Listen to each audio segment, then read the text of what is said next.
Afternoon to everyone. So I was so grateful and amazed that what God is doing in Sarja Church. And I'm so glad to see happy, happy faces, new people. Thank you for coming. And also those of you there in the watching online. I want to greet my daughter in New Zealand, Patricia and Rain. How are you? And from Kentucky also, they are watching from New York. So every one of you and everyone also watching online, stand by with us. And I know that God has something special for you today. So I'm so glad that I'd be back again here. So I really miss Harja way back 3 years ago, but it's been a long time. But now I'm here again, standing with you in the presence of God. So it's so really wonderful to be in the presence of God. So God is good all the time, and He is always on time. Amen. So praise God. So now I don't bring my Bible, and I have only my electronic Bible and my hindi ko rin alam na magtuturo ako. I just came to just a visit and to para maasikaso ko yung mga documents na kailangan sa New Zealand. But really, this is a plan of God to see you and to meet you again in this place. So God is really good, and I know that God is doing something very, very good today. And He has some special for you today. Are you glad? Amen? So are you excited now? So let us all rise up and let's stand and let's meditate into the Word of God. So, ayan. Praise God. So let's open our Bible on Luke.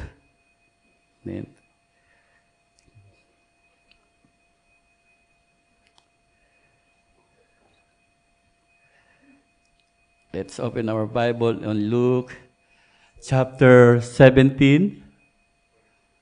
Yeah. So ayan po, yung title po ng atin verse from sa 16 to 17.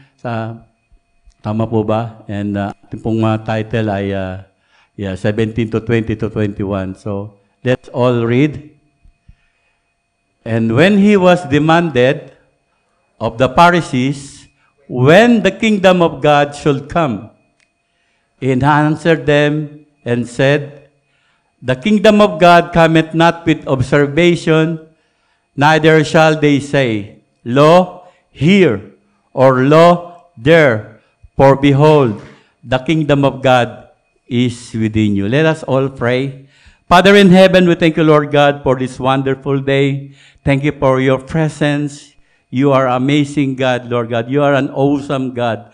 Thank you, Holy Spirit. Thank you for your presence, that you're always with us. Father, as your servant, speak your word, Lord God.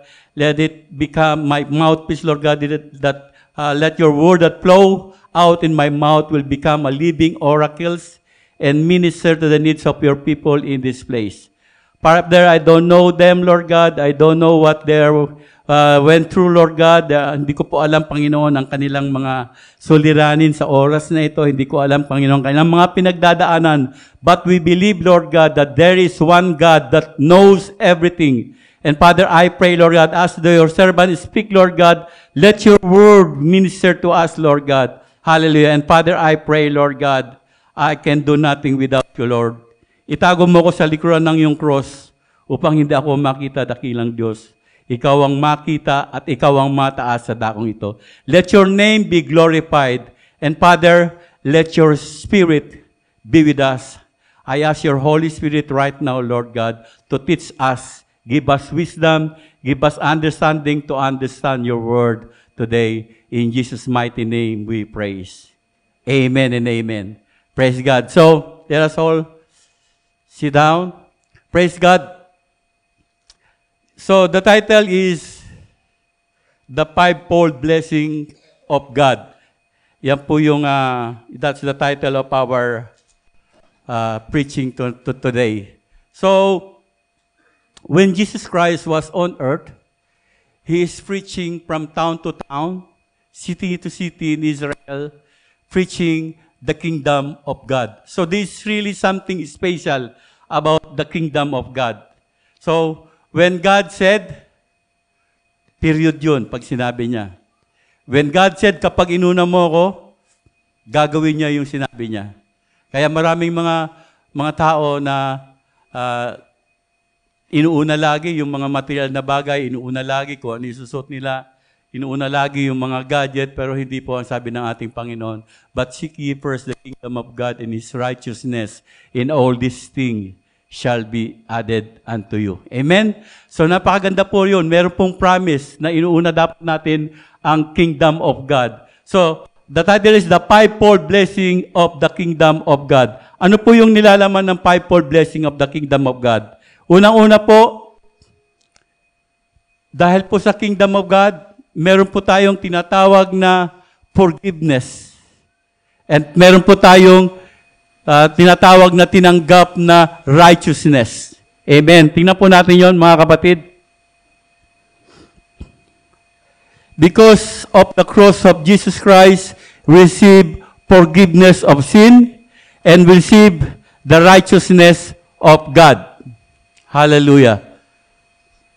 Nandiyan ba? So praise God. Your sin from the past, present, and the future is forgiven. So lahat po tayo ay nagkasala. So magmula po nung panahon ni Adan at Eve, in fact, yung pong nangyari po nung pangyayari nung kinagat yung pinagbabawal na puno ng pagkakilala ng masama at mabuti, malaking impact po yun sa mundo. So yung first bite po, ay nagkaroon ng malaking impact sa buong mundo. So ngayon meron po mga megabyte, terabyte, yung mga memory, malaki po yung memory, pero hindi po yung pinakamalaki po, yung first bite na nangyari po sa Garden of Eden. So naapektahan po tayong lahat noon. Amen?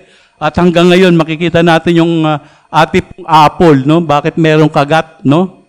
Mga may apple dyan, bakit merong kagat? Dahil meron na pong naunang first bite. So, pinagkakaguluhan po yung mga apple ngayon, no? Nagsimula sa, sabi ko nga, nagsimula sa, gawin natin Tagalog, ipon 1, ipon 2, ipon 3, di ba? Ngayon, 16 na yata, 17, hindi ko na alam kung ilan ng ipon. So, marami na pong mga ipon natin ang nawala dahil sa kakasunod natin doon. Amen? Totoo ba? Familiar? So, praise God. So, hallelujah. Makikita po natin, mga kapatid, through the cross, we receive the gospel of forgiveness and righteousness.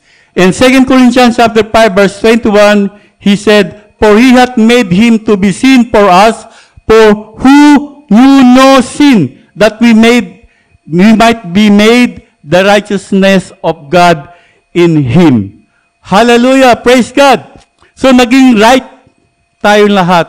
Tayo po lahat ay makasalanan. So, mayroon pong mga ginagawa yung mga tao na pagsunod sa mga Ten Commandments, but na masunod mo yung Ten Commandments, hindi ka pa rin magiging mabuti sa harapan ng Panginoon. At hindi ito magiging dahilan upang ikaw ay ma-forgive sa iyong mga kasalanan. All have sinned and come short from the glory of God, and the wages of sin is death. So, meron pong tinatawag na kabayaran ng kasalanan. That's why only on the cross of our Lord Jesus Christ that we receive forgiveness. Only the cross, no? Only the sacrifice of Christ that we receive the forgiveness of sin. So nakaraan lang isineselebrate sa Israel yung Yom Kippur. Ibig sabihin ng Yom Kippur, no atonement, no sacrifice. If there is no sacrifice, there is no forgiveness of sin. So ito po, mga kapatid, ay ginawa ng ating Panginoong Hesus. At nakita po ng Diyos, sapagkat nakita ng Diyos na ang tao, kahit anong gawin niya, hindi siya makaabot doon sa kalwalhatian ng Diyos. Isa lamang po ang gumawa nun, walang iba kundi ang ating Panginoong Hesus. Amen? So, tayo po ay naging anak ng Diyos sa pamamagitan ni Jesucristo. Si Jesucristo na napako doon sa krus, tayo po ay nagkaroon ng tinatawag na relation sa ating Panginoon. We become right standing with God. We receive the righteousness, not according to our own doing, but according to what Jesus did on the cross. So we receive that righteousness from God. Amen. He is the one who made sins. Tayo po yung nagkasala, but God is good. His mercy, His grace, His unmerited favor, hallelujah, was given to mankind so that all of us will become the righteousness of God and we receive the forgiveness of sin. So forgiveness of sins from the past, from the present, and from the future. So kompleto po yun, mga kapatid. So alam ng Diyos, mga kapatid, na the time come, even you Christian, magkakaroon tayo ng tinatawag na magkakasala dahil mahina ang tao. So magkakasala pa rin. That's why meron pong tinatawag na 1 John 1:9 na kapag tayo ay nag-confess, if we confess our sins and believe on Him, He is just and right to forgive us in our sins. Amen? Praise God. So our sin from the past, our sin from the present, from the future is already been paid by the blood of our Jesus Christ. Amen? Of our Lord and Jesus Christ. So praise God. So if we say that we have not sinned, He said that we are fooling ourselves because all have sinned. So only God, amen, God's love, only God's love, only the God that loves us so much, so tenderly, no? Because of His love, we are forgiven from our sins. So, yung ikalawa po, mga kapatid, na nangyari po, mga kapatid, doon po sa the kingdom of God, number 2 po, mga kapatid, ay the enmity between God and man was taken away, was canceled. So, because of our Lord Jesus Christ, second slide, please. The enmity between God and man was taken away. So before we are not children of wrath, galit yung Diyos sa atin. Dati, mga kapatid, tayo ay hindi bati ng Diyos. No? Hindi tayo bati ng Diyos. We are children of wrath. Tayo ay, yung ating pong Diyos ay galit sa atin. But because of Jesus Christ, no, the enmity between God and man was taken away. In Ephesians chapter 2, verse 16, and that He might reconcile both unto God and one body by the cross, having slain the enmity thereby. So sa Tagalog po, at upang pagkasundin silang dalawa sa isang katawan sa Diyos sa pamamagitan ng krus na sa Kanya'y pinatay ang pagkakaalit. So, yung pagkakaalit po, yung dati pong hindi tayo bati ng Diyos, dahil kay Jesus Christ, mga kapatid, dahil sa ginawa niya sa krus, so inalis niya yung pagkakaalit. No? The veil was broken. So nawala na po, mga kapatid, yung harang because of what Jesus Christ did on the cross. So the enmity, no, between God and man was taken away. Amen. And then nagkaroon tayo muli ng tinatawag na relationship. We got that relationship from the Lord. So nawala na po yung harang. Amen. Dati po may harang. Kahit anong gawin ng tao, no, na hindi siya makaabot sa ating Panginoong Hesus dahil wala pong relationship. But now, because of what Jesus Christ did on the cross, the enmity was broken and we received, no, we can call now our Father, no, we can call now Father. No? Dati hindi natin matawag ang ating Panginoon, ang ating Diyos, no? Kasi merong nakaharang, merong nakakubli. So, but now, we become children of God. Hindi na tayo tinatawag na children of wrath because the wrath of God was in there before when Adam and Eve was sin for disobedient. But because of Christ, we become now the children of God. In John 1:12, he that believe in Him and have faith on Him, he will receive Him, become the children of God. He gave the power. He gave the right to become the children of God. So, ibig sabihin mga kapatid, we have the power, we have the right, no? When we are in one house, if you are a child of that house, you have the right to use everything inside. Lahat ng mga tools doon sa bahay na yon, pwede mong gamitin. Kasi anak ka eh.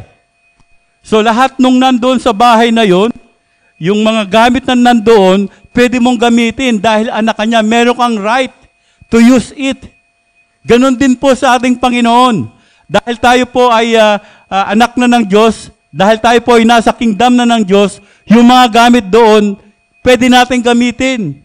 So ano po yung mga gamit na roon? Meron pong healing, meron pong love, meron pong joy, meron pong peace of mind, high joy, oh. So praise God, meron pong tinatawag na mga gamit na nandoon sa kingdom ng Diyos. Merong peace, joy, power, healing. Ano pa nandoon? Blessing. So ang dami noon mga kapatid, ang daming gamit doon sa kaharian ng Diyos na pwede ninyong gamitin. It's all yours. Amen? Palapakan natin ang Panginoon. Praise God. So it's all yours. Hallelujah. Whatever inside the house, you have the right to use it. Amen? There is freedom in the name of the Lord. There is freedom in His house. There is joy in His house. There is grace in His house. Hallelujah. The unmerited favor of God is for you, no? Lahat po yun ay pwede natin gamitin dahil tayo po ay anak ng Diyos. Amen? We have the right to use the property of God. Madami yun. Amen? You see, all of the stars, the heaven and the earth is from God. Lahat po yun, mga kapatid, ay sa Kanya. Ginawa niya yun, mga kapatid, by His words. Sinabi niya, let there be light, and there was light. Sabi, in the beginning, God created the heaven and the earth. So, napaka-makapangyarihan ng Diyos. He is so powerful. Only by His word, and everything was created. That is our God. Isa lang po ang hindi pwedeng gawin ng Diyos. Naniniwala pa kayo merong hindi pwedeng gawin ng Diyos? Amen? There is one thing that God cannot do. You believe it? God can do all things, but there is one thing that God cannot do. It is to lie. Amen. Because our God never lie. What God will say to His word, He will fulfill it. Amen? So whatever the promise of God for you, for His children, He will fulfill it. Because He is the God that never lie. He is the God that say, this is final. This is my final. So, ladies and gentlemen, what God promised to you, that is period. You will receive it in due time. It's a lot of promises, hallelujah, of God. Hallelujah. When we open the Bible, when we open our Bible, there's a lot of promises of God inside that book. And that promises is for you and me. Hallelujah. For you to have joy. So, hindi ka na dapat, mga kapatid, malungkot. Huwag ka na malungkot, kaibigan ko. Huwag ka malungkot. Dahil meron tayong Diyos na makapangyarihan sa lahat na nangangako sa iyo, nangangako sa akin. Kapag sinabi niya, gagawin niya. Amen? Ganyan ang ating Diyos. Kapag sinabi niya, gagawin niya. Hindi sa Diyos na sinungaling. Hallelujah. Praise God. So what God promised to you, He will fulfill it on His time. And He is never late. Hallelujah. Saan ba dati si Tatay Lloyd? Dito na ako dati. Pakalat-kalat lang ako sa Dubai. But praise God, hallelujah, in His time, hallelujah, nakita ko ang mundo. Amen. Praise God, hallelujah. Wala naman pera si Brother Lloyd, wala naman pera si Tatay Lloyd, pero nakakalibot sa iba't ibang mga bansa. Hindi ko sukat akalain mangyayari sa buhay ko yun. But there is one God, hallelujah, that make things happen. Hallelujah. This is a miracle. Hallelujah. Praise God. So I always stand and then, sabi niya, paano mo nagagawa yung mga ganung mga bagay? Because there is favor. The divine favor of God. Hallelujah. Magmamanifest yan sa buhay nyo. Magmamanifest yan sa bawat buhay ng bawat yasaya. Kung ano yung nasa kamay mo, what is in your hands, use it. At ibigay mo sa Panginoon. Pagpapalain niya yan. Pararamihin niya yan. Hallelujah. At ikaw, nakatayo ka lang, ma-amaze ka. Dahil marami pang gagawin pala ang Diyos sa buhay mo. Hindi niya tinutuldukan kung ano ka ngayon. Kung ano yung buhay mo ngayon, huwag mong tuldukan. Dahil marami pang gagawin ng Diyos sa buhay mo. Amen? Magugulat ka na lang. At magpapasalamat ka na lang sa Diyos. Hindi ko kayang gawin yun. Pero kayang gawin ni God yun. Dahil walang imposible sa Kanya. Hallelujah. He can do, hallelujah, all things. Hallelujah, sa buhay mo. Lahat ng mga imposible, magaganap yan because He is the God of possibility. Huwag mo siyang ilagay sa kahon. Don't limit the power of the living God. Hallelujah. Don't put your God in the box. Because our God can do anything. He can do more than you think and what you can ask for. Because our God that is in heaven is looking at you.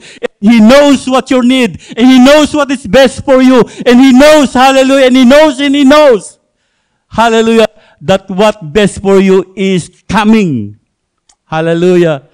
Praise God. So, I'm so excited. So, we are now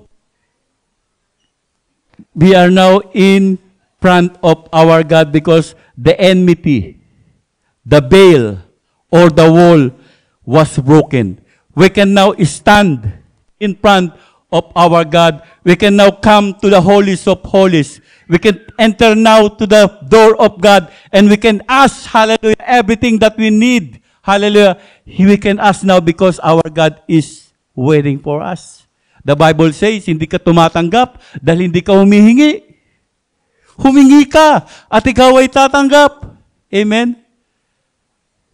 Baguhin na natin yung prayer natin. Sino dito nagpe-pray ng patient? Lord, ang dami kong problema, Lord. Bigyan mo ako ng mahabang pagtitiis para mapagtiisan ko yung mga bagay nito. Nagpe-pray ba kayo ng gano'n? Huwag kayo mag-pray ng pagtitiis. Dahil puro problema yung darating sa inyo para pagtiisan ninyo. Amen? So dati po ganun yung prayer ko. So binago na ngayon. Hindi na dapat pala yun dahil yung pagtitiis dumarating kusa yan. Kapag dumarating yung mga matitinding trials, patient goes together. You should not pray for patient. Napakabait natin minsan masyado. Akala natin na Santo Martin na Lord, give me more patient. Hindi ko na kaya ito. Kaya lalong dumadami. Bakit? Dumadami lalo yung mga pinagtitiisan natin kasi yun ang prayer natin. Baguhin naman natin ngayon. Lord, bless me.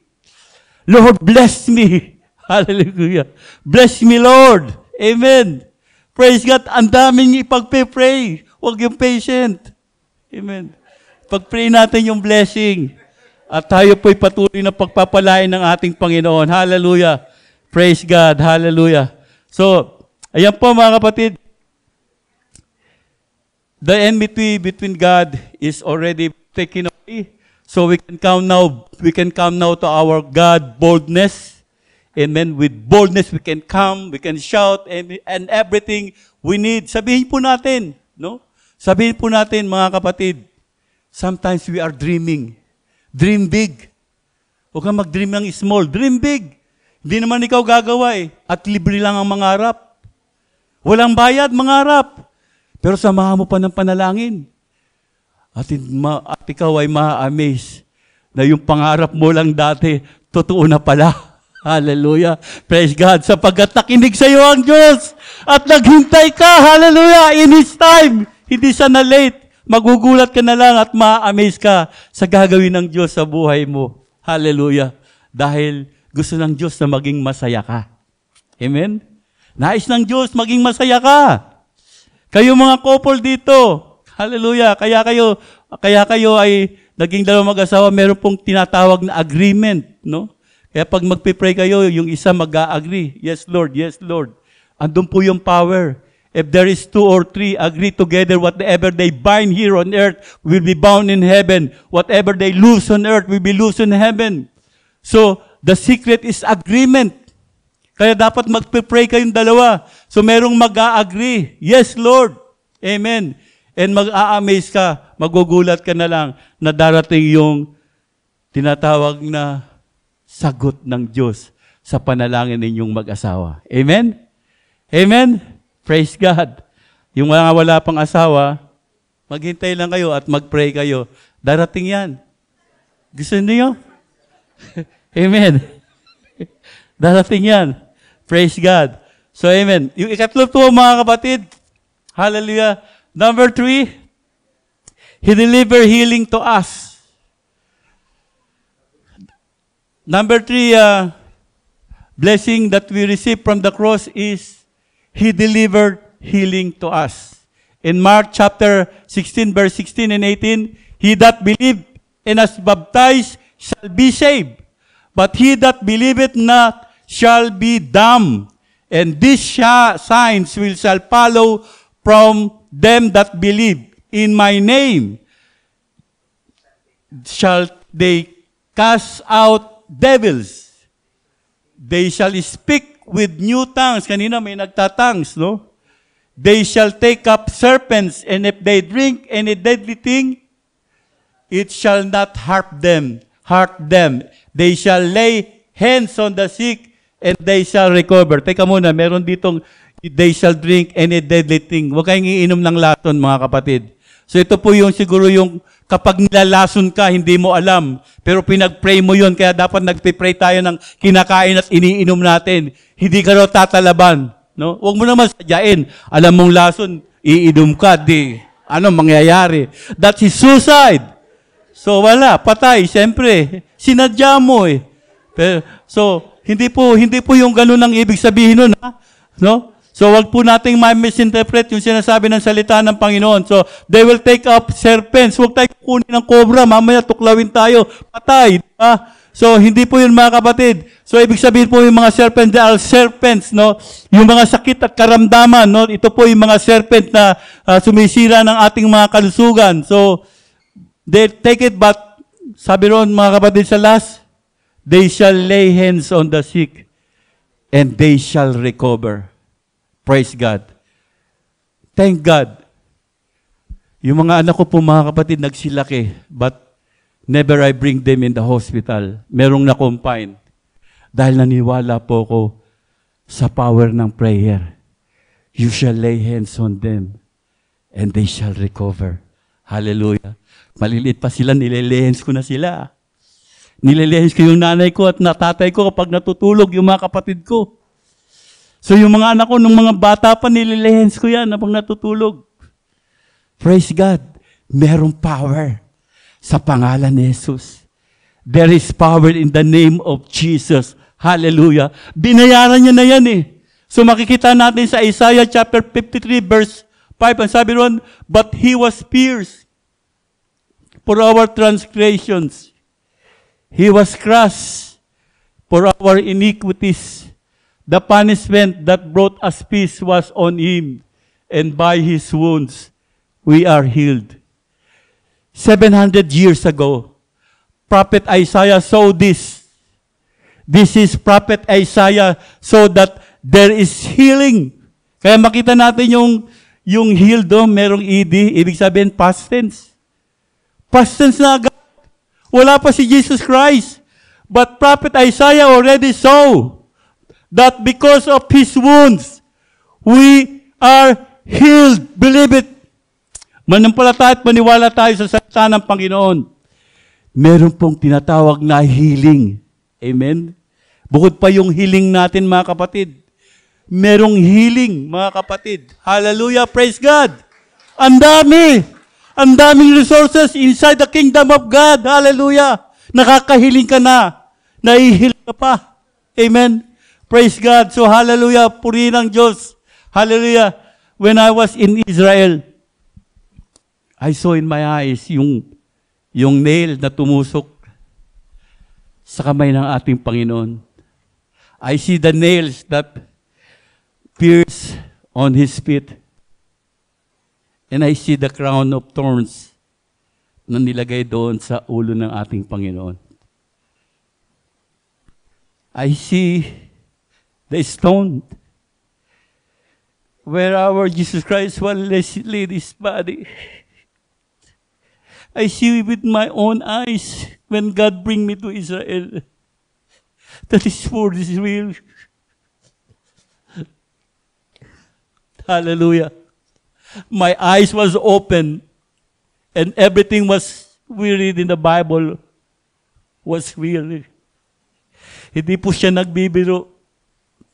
Kapatid at kaibigan, hindi po nagbibiro. Hindi isang biro. Ito yung ating Panginoon ay napunta doon sa cross. Hindi po biro, nakita ko po yung nilati ko na merong mga sima na habang pinapalo ang ating Panginoon sa kanyang likuran. Pati yung kanyang mga laman nahahatak. Ganyan tayo kamahal ng Diyos. Nakita ko po yung kulungan ng ating Panginoon. Kasama ni Barabas. Yung kulungan niya nandoon, mga kapatid, parang isang lababo. May butas doon, mga kapatid. Sorry. Nakapasok yung kanyang mga paa. Nakadena siya. Nakagapos. Nakaupo doon yung ating Panginoon. Nakalusot yung kanyang mga paa doon sa semento. Gaano kahirap yung ginawa ng ating Panginoon. Napakahirap ng kanyang ginawa. Dahil mahal ka niya. Mahal tayo lahat ng ating Panginoon. That's why it's real. By His wounds, we are healed. Every one of us is healed. Hallelujah. He healed you from your sickness. Marami mga sakit at karamdaman. May sakit tayo sa ating mga kalooban. Marami mga broken-hearted. Marami mga nakaramdam mga pait, mga pain. Marami mga iniwan. Marami mga broken relationship. Marami mga separated man and woman. Mga couple. Marami mga hapdi na nangyayari sa mga tao. But my good news for you, you are healed. Kapag lumapit tayo sa ating Panginoon, tayo po ay kanyang pagagalingin. Amen? Palapakan natin si Jesus Christ. Hallelujah. Praise God. Hallelujah. Amen. Sorry, masyado po akong emotional kasi po talaga pong totoo po yung sinasabi ko. Nabisita ko kasi yung binaglibingan kay Jesus. Empty na talaga. Nabuhay siyang muguli, wala na siya doon. Amen. Hallelujah. He is risen. Hallelujah. He is risen. Kaya yung po mga kapatid, ang good news, hindi po tayo nananampalataya. We are not serving and we are not believing sa patay na Diyos. Kundi siya po ay muling nabuhay. Yung po mga kapatid, Muhammad, Confucius, sino pa yung mga galing mga kapatid na mga propeta na matay, pero hindi na muling nabuhay? Only Jesus Christ. Hallelujah. Hallelujah. Only Jesus. Hallelujah. That put in the grave, but the grave could not hold him. Hallelujah. After 3 days, he rose again from the dead. Amen. Pinatunayan niya mga kapatid. That's why yung faith natin ay matibay. Ang faith po natin, hallelujah, ay matatag because we are serving a resurrected Christ. Hallelujah. And He is coming very, very soon. Praise God. So yung ikaapat po mga kapatid, praise God. Ang sabi ron mga kapatid, because of the cross of Jesus Christ, we are encouraged to believe in prosperity. Amen. We are encouraged to believe in prosperity. Amen. Pero hindi po tayo yung tinatawag na prosperity gospel, yung sinasabi nilang maglingkod ka sa Diyos para yumaman ka. Tapos naglingkod ka sa Diyos, hindi ka naman yumaman. Mahirap ka pa din. Ganun ka pa rin. Ganun pa rin yung dati. Mali po yung ating konsepto. Baguhin po natin. Tingnan po natin yung sinasabi roon sa verse, no? Ang sabi roon sa Corinthians chapter 8, verse 9, for ye know the grace of our Lord Jesus Christ, that though He was rich, yet for your sakes He became poor, and that ye through His poverty might be rich. Yung pong Proverbs 10:22, the blessing of Adonai is what makes people rich, and He doesn't make sorrows with it. Gusto ko lamang pong himayin natin ito, mga kapatid. So although we know that Jesus Christ will become poor because of us. Totoo po yun, mga kapatid. So, siya na po yung naging naghirap siya upang tayo ay yumaman. No? For you know the grace of our Lord Jesus Christ, that though He was rich, ang yaman niya, for your sakes and me, He became poor, that yet through His poverty might be rich. Para yumaman tayo, mga kapatid, doon po sa mga things, mga spiritual things. So, minsan, kasama rin po yung mga material, but ang importante ron, mga kapatid, yung spiritual things. So, the blessing of Adonai is what makes people rich, and He doesn't make sorrows of it. Atin pong suriin yun, mga kapatid. We have to understand the verse. The blessing of the Lord, this refers to God's divine favor, guidance, and provisions, which are the true source of enduring proper prosperity. So, the blessing of the Lord is God's divine favor. So, kapag God will bless you, you have that divine favor, you have the guidance, you have the provision. So, that is the true source of enduring prosperity.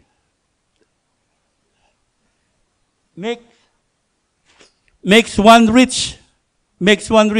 Sabi po rito, while this can be a material wealth, the Proverbs also speaks of spiritual riches, such as faith, wisdom, and peace. So yung make us rich, mga kapatid, hindi lamang material. Okay, may material talaga, darating yun. Dahil wala pong tumiwala. Wala pong naglingkod sa Panginoon. Wala pong sumamba sa Panginoon. Sila Jacob, sila Abraham, sila Moses, lahat po ng tumiwala, sila Solomon. Sila po, mga kapatid, ay pinagpala ng Diyos. So kasama na rin po yun. Sa pagpapala ng Diyos, may mga material things din. But meron din pong tatawag na spiritual riches such as faith, wisdom, and peace. He adds no sorrows with it. Wealth obtained by God's blessing comes without the usual burdens associated with ill-gotten or excessive riches, such as guilt, fear of the anxious toil of inquiring and keeping it. So, mga kapatid, He adds no sorrows of it. Pagka mga wealth, mga kapatid, na galing po sa DPWH, meron po mga sorrow yan. Kita niyo po yung nangyayari ngayon. So, mga galing sa mga ill-gotten wealth. So, hindi po galing sa Diyos yan. So, nabiktima rin po ako noon. No? Dahil nais ko din po yung mga ganun, mga kapatid, nabiktima po ako ng mga ipinagbabawal na technique. So, sumama din ako doon. Nagkautang-utang po ako, mga kapatid. Dami kong utang. Mga panahon na yun. No? Dahil gumamit din ako ng mga ipinagbabawal na technique. So, nagkautang-utang po ako, nabaon ako sa utang, nakagabaon ako sa mga kasama ko doon sa mga Israel, mga kaibigan ko, no? Nagtatago na si Tatay Lord, ang daming utang. Nai-issue na si Tatay Lord, daming utang. Pero hindi po natulog ang Diyos. Amen. Pero po favor ang Diyos. Praise God. So, nandun po ako sa New Zealand, matin pa kami sa mega church. One day, ginising po ako ng Lord, 3 o'clock, 4 o'clock in the morning. And I pray, Lord, church ako ng church, service ako ng service sa'yo. Pero hindi po ako pagpapala, Panginoon. Ang dami kong utang. Gusto kong mabayaran lahat ng mga utang ko, Lord. Pwede ba? Muli sa isang pagkakataon, bigyan mo ako, Panginoon, para mabayaran ko yung mga pinagkakautangan ko. Yun po yung prayer ko. Maya-maya after ng prayer ko, merong nag-text. Ang sabi ron, mga kapatid, alam nyo ang sabi ron? May nag-text pagtapos ng prayer ko. Do you want to work in Papua New Guinea? Gusto mo magtrabaho sa Papua New Guinea pagkatapos ng prayer ko? yung ano, yung position, mga kapatid, deputy manager. Hindi ko alam yun, deputy manager. Hindi ko alam, mag-manager ako. Pero yung anak ko, sige pa, kaya mo yan. Kaya mo yan. Kung bahala, kaya mo yan. Di ako naman, hindi, hanggang foreman lang ako. Hanggang supervisor lang ako. Hindi pa ako bahala. So, nagkaroon po ng mga conversation and then nalula ako. Ganun pala yung mga sahod, mga kapatid, doon sa Papua New Guinea. Hindi ko alam, makakasahod ako, mga kapatid. Yung naiingit ako dati, pag sinabi, 6-digit, utang, ang sweldo mo, 6-digit. Sabi ko, 6-digit, ang laki nun ah. Pero ang laki nga, mga kapatid. Tamang-tama talaga. Makakabayad ako ng utang ko. Hallelujah, praise God. Kaya kahit 2 months lang ako sa Papua New Guinea, lahat po ng utang ko, bayad! Praise God! Woo! Hallelujah! Napakabuti talaga ng Diyos. He is always on time. Ang bait ng Diyos, mga kapatid. Bait ng Diyos. Wala ka nang hahanapin pa. Kapag sumunod ka sa Kanya, lagi siyang makikinig sa iyo. At handa siyang ibigay yung pangangailangan mo. He is willing to give your needs. Hallelujah. Praise God. So, hallelujah. So, tumatayo sa inyong harapan si Tatay Lloyd, si Brother Lloyd. Hallelujah. Set free. Hallelujah. Wala nang utang. Binayaran na ni Lord lahat. Pati yung mga kasalanan ko, binayaran na lahat ng ating Panginoong Diyos. Napakabuti ng Diyos, hallelujah, sa ating mga buhay. So praise God, the blessing of Adonai is what makes people rich. Totoo po yan. Amen. So tuloy ko po mga kapatid, masyado lang po akong na-excite. Sorry po. So he had no sorrows for it. So yung mga kayamanan na galing sa Panginoon, walang sorrow, kundi merong joy, merong peace of mind. Amen? Huwag po natin gayahin yung DPWH ha. Puro sorrow yan, tandaan po natin, no? So hanggang ngayon, nagsosoro-soro na sila maat. So ang dami po mga kapatid, nangyayari mga kapatid, dahil hinahabol nila yung mga kayamanan sa mundong ito. Gusto nila magpayaman ng magpayaman. Pero nakakalimutan nila. Pero ang Diyos sa taas, nakikita lahat ng mga ginagawa nila. So, nasa na sila ngayon? Sana magbayad na sila ng kanasalanan nila sa tao. Kawawa naman sila. Pilipinas, kawawa po mga kapatid. Pag-pray po natin mga kapatid ng bansang Pilipinas. Hallelujah, praise God. Hallelujah, glory to God. So, worldly wealth often comes with relentless, painful toil. In contrast, God's blessing provides wealth that is enjoyed with delight. Ibig sabihin, burden of toil, ibig sabihin, worldly wealth often comes with relentless, painful toil. In contrast, God's blessing provides wealth that is enjoyed with delight and ease. So ito po yung ating takeaway dan. Divine favor, seek God's blessing, not just worldly success. Yan po yung ating hanapin. Seek God's blessing. No, hindi yung worldly success. Kapag sa worldly po tayo nakatuon palagi, no? Hindi po magiging masaya yung buhay natin. Kaya lagi sinasabi ng ating Panginoon, no? Hanapin natin yung ating mga mata, ituon natin doon sa itaas. Huwag dito sa ibabaw ng lupa. Meron 2 bird, mga kapatid. Yung isa chicken, yung isa eagle. Yung eagle laging nakatingala. Yung chicken, mga kapatid, laging kumakahig, tumutuka. Doon sa mga worldly things, mga kapatid, yung mga dumi, yung mga dirt, kinakain ng manok, no? Pero yung eagle, lagi po siya nakatingala. At ang maganda sa eagle, no? Lumilipad siya above the storms. Hallelujah. Amen. So ganyan tayo mga kapatid. We are eagle saints. Rise up. Hallelujah. Rise up to the height. Hallelujah. Pumunta tayo roon mga kapatid. Kasama ng ating Panginoon. Hallelujah. Tayo po mga kapatid ay matintiling eagle. Hindi po tayo mga manok, mga kapatid, na isang kahig, isang tuka. At hinahanap po mga kapatid yung mga dumi na kinakain dito. Ganun po yung mga manok, yan po. Pero tayo po ay eagle saints. Hindi po tayo inalintulad sa manok. Inalintulad tayo ng Panginoon. No? sa mga eagle. No, sabi kanina ni Pasma, no? He that wait upon the Lord, they shall renew their strength. He shall fly, he shall walk, no, and not faint. No, he shall run, no, and not be tired, no. Hallelujah. Ganun po tayo. Yung lakas natin ay patuloy na laging sariwa, no? Laging lumalakas tayo habang tumatagal, pinapalakas ng Diyos yung ating pananampalataya. Hallelujah. Yung mga taong namimit mo mga tao, merong purpose yan, kaya mo namit yan. Hallelujah. Hindi lang basta yan dumaan sa buhay mo. Dahil meron siyang gagawin din sa buhay mo at meron din siyang gagawin sa buhay mo. Sa buhay niya, palitan lang po kayo. Papalakasin ka niya, lalo. Kaya maswerte po mga kapatid dito kapag natinhan kayo ng isang mananampalataya, isang Kristiyano, dahil i-bless ka ng Lord. Amen? Kapag kayo ay lumapit at dumikit Pasma, i-bless ka ni Lord. Tingnan mo, lahat ng mga dumikit kay Pasma, ang lalayo na ng mga narating. No? Kayo sana din, baka mamaya, malayo na rin marating nyo. Pero huwag nyo kalimutan, meron po tayong Pasma, supportahan po natin yan. Amen? I-bless ka ni Lord, tandaan mo yan. Hallelujah! Amen. Heavenly blessing. Yan po yung ating hanapin. At hindi po yung worldly blessing. Praise God. Oh, glory to God. Hallelujah. Praise you, Jesus. Amen. So yung pinakahuli po mga kapatid. Hallelujah.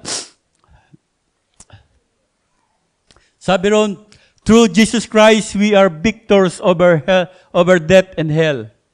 The kingdom of God is ours. So we are victors. Amen? So sabi ron mga kapatid, 1 Corinthians chapter 15, verse 56 and 57, the sting of death is sin, and the strength of sin is the law. But thanks be to God, which giveth us the victory through our Lord Jesus Christ. Amen? We have the victory. Amen? Masaya ba kayo? Masaya kayo, amen? We have the victory through our Lord Jesus Christ. Alam mo, bago pa lang isilang, victorious ka na eh. Victorious ka na. Sa tiyang ka pa lang ng mama mo. Victorious ka na. Ilan kayong naglalaban-laban sa race doon? 32 million to 40 million cells? Pero mo yun? So, nanalo ka. Kaya ikaw ay nakakita sa mundong ito. Nanalo ka. Kaya ikaw yung lumabas. At ang maganda sa lahat, pinili talaga ng Lord yung nanay at tatay mo. Para sila talaga yung maging nanay at tatay mo para ilabas ka rito. Hindi nagkatuluyan yung boyfriend niya, yung girlfriend ng tatay mo, hindi nagkatuluyan. Sila talaga dapat ang magkatuluyan para ilabas ka sa mundong ito. You are already a victor. Hallelujah. Amen. Hallelujah. Praise God. So we have the victory to our Lord Jesus Christ. Amen. Praise God. So, ang sabi po rito mga kapatid, Jesus Christ conquered death and hell through His resurrection from the dead. While His body on the grave, Jesus' Spirit, ito po yung sinabi sa Ephesians, Jesus' Spirit descending on the lower part of the earth to take the keys that is stolen by Satan from Adam and Eve. And He preached to those old saints that is captive by Satan. In the Bible says, He opened prison doors and He set the captives free. Praise God. Nung ating Panginoong Hesus ay namatay, muling nabuhay, yung kanyang katawan nandoon sa grave, His Spirit, not before He ascend, He descending in the lower parts of the earth, He's searching for Satan. No, lumiwanag po yung pong lugar, yung hideout ni Satan, hindi nila kayang liwanag sapagkat taglay ng ating Panginoon yung muling pagkabuhay. The resurrection of life was with Him. And He searched for Satan. Hallelujah. And according to Genesis chapter 3:15, makikita natin doon mga kapatid, there is a seed of a woman. Hallelujah. Yung plan B, nung magkasala si Adan at Eva, the key was stolen from them. But Jesus Christ, hallelujah, came to take back that keys that was stolen from Adam and Eve. Hallelujah. And He came there and He took the keys, hallelujah, from Satan. He take it from him and He bruised his head. Hallelujah. Praise God. And Jesus came and He opened the prison doors. He set the captives free. He preached to the old saints. Hallelujah. He came back to life with that old saints. Hallelujah. At siya po ay nagmarcha doon sa Jerusalem. Kasama niya yung captives niya. Hallelujah. Sapagkat ang ating Panginoon, hallelujah, He rose triumphantly. The The grave cannot hold him. The death cannot hold him. Hallelujah. But by the resurrection, power of the living God, of the Jesus Christ is the one, hallelujah, that came past, hallelujah. So because of that resurrection of our Jesus Christ, we can be victorious, hallelujah. Amen. Hallelujah. Praise God. Kaya po sabi mga kapatid, hallelujah, sabi ni Jesus, who do men say that I am? Ang sabi po ni Peter, you are the Christ, the Messiah, the Son of the living God. Ang sabi ni Jesus, blessed are you, Peter, son of Barjona. And for you, Peter, upon this rock, I will build my church. Hallelujah. And the gates of hell will not prevail against this. Hallelujah. And whatever you bind on earth will be bind on heaven. And whatever you loose on earth will be loose in heaven. Hallelujah. Praise God. We should rise up. Hallelujah. That kiss was on Jesus Christ's hands. Nasa ating pumakamay ng ating Panginoon ng susi. Hawak-hawak niya yan. Hawak-hawak ni Jesus yung susi. Ibinigay niya kay Peter. Ibinigay niya sa church. Hindi niya yan dinala sa heaven. Tumayo po tayong lahat. Tumayo po tayong lahat. Open your hands. Tingnan mo yung kamay mo. Look at your hands right now. Your hands is, in Arabic, this one is like 8, and this is 1. So, 1 plus 8 is 9. The other one also, 1 plus 8 is 9. And 9 plus 8 is 18. And 8 plus 1 is 9. It's meant to say, the number 9 could not stand perfectly. You need 1. You need the Lord Jesus Christ. Put that 1 and you become 10. And that 10 can stand. You are the 0. And Jesus is the 1. And our God is that 1 standing beside you. Hallelujah. Are you glad?